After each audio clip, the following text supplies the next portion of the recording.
So if your creative looks like everybody else, if your offer looks like everybody else, then you're not going to win on CPMs. All right, the goal of today's video is to just talk you through how to fix your meta ads in less than 5 minutes. If you don't know me, I'm Nate. I'm a growth marketing strategist. This is what I do for a living. So far this year, I've managed close to $5 million in total ad spend. In my career, I've managed close to $100 million across a bunch of different clients. So let's get right into it. If you have bad performance on meta, it's one of two things. 1, bad funnel. 2, bad creative. Bad creative is kind of one of the easier things to kind of solve as we look at this. You're gonna ask yourself 3 main questions that'll determine where you need to go with your creative. 1, how often do you launch creative? Now I have a formula that talks through this. The formula goes as follows. You take the average order value, multiply it by 3.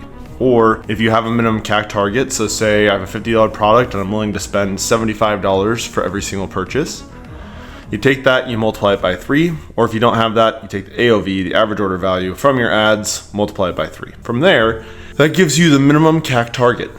What you do is you take that minimum CAC target and you take your weekly budget and you divide your weekly budget by your minimum CAC target, which gives you your weekly creative production target, or your WCPT. Say I was spending $300 a day or $2,100 a week. I'd take that, divide that by my minimum CAC target. In this case, it'd be $150, which would leave me with about 14 creatives every single week. Right there is very simple.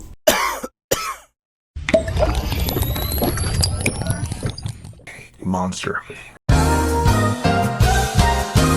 All you have to do is take that formula, multiply it by 3, and you have your minimum CAC target. You take your weekly budget divided by that CAC target, and there you go, 14 creatives.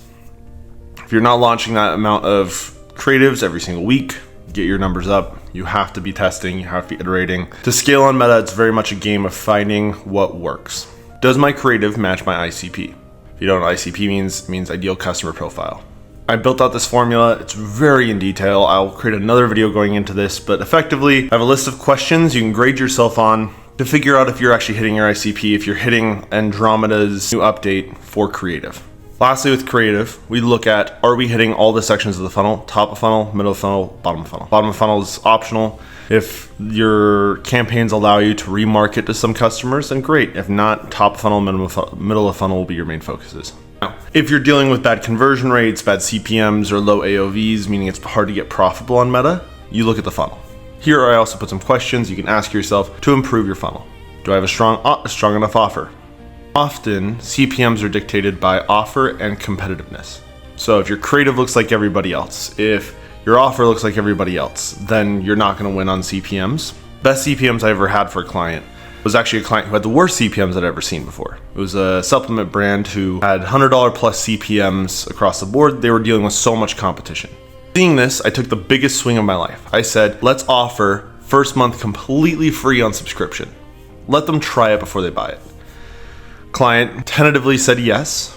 We ended up launching that offer. We saw about $10 CPMs, which if you know anything about meta, for conversion campaigns focused, that's phenomenal. And that offer ended up working. They made a lot of money off that. They're still running it to this date, from my understanding. In there, it was purely the offer that differentiated us from the rest of the competition. We had the creatives that looked like everybody else. They had cheap CPCs.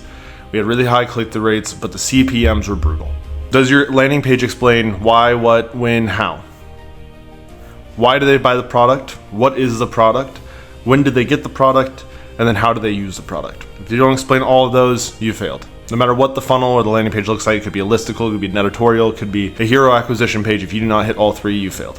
How many landing pages do you have? Are you testing new funnel types? Are you testing new editorials? Are you testing new hero acquisition pages? Are you testing new buyer personas on the pages? The next question is, have I tested any new angles? Have you tested any new angles as of late? Have you tested changing any of the wording, making very specific landing pages for specific content? And lastly, this is one that I see very common, is can I raise the price of the product? If you are 30, 50, 70% below market average in price, yes, raise your prices. I hate this idea that like, oh, I want to be on the lower end so I can ship out the competition. No one's price matching. Maybe 2%, 10% of the market is actually price matching where they're looking at competitors. People aren't thinking that far ahead. All they're thinking of is, does this accomplish the solution I'm looking for? Does this monster right here give me energy? Yes, I'm gonna buy it. right? Now, a lot of this is coming down to branding. I'm a big fan of Monsters. They're marketing, their branding, and so I get their products all the time. But that being said, if I started a new energy drink, would I now all of a sudden siphon all of Monster's customers away because I'd come in at a lower price? No, not even close. I'd have to build completely from scratch a brand new audience. This is the most simple way I've found to be able to fix your marketing. I've broken down creative, given you scoring sheets, I have given you funnel breakdown, I've given you funnel questions, I've talked you through examples. If you still have issues, drop comments below. I am happy to help. I respond to all comments. That being said, if your CTR is low, if your CPC is high, if audience quality is poor, again, it's creative. If it's a funnel issue, it's going to be CVR is low, CPMs are high, and there's a low AOV. That is effectively it. It is the most simple form of looking at it. Again, I want to say thank you so much for watching. Please feel free to like and subscribe. I enjoy making this style of content. It's what I do for a living, and I enjoy talking about it. Thank you so much.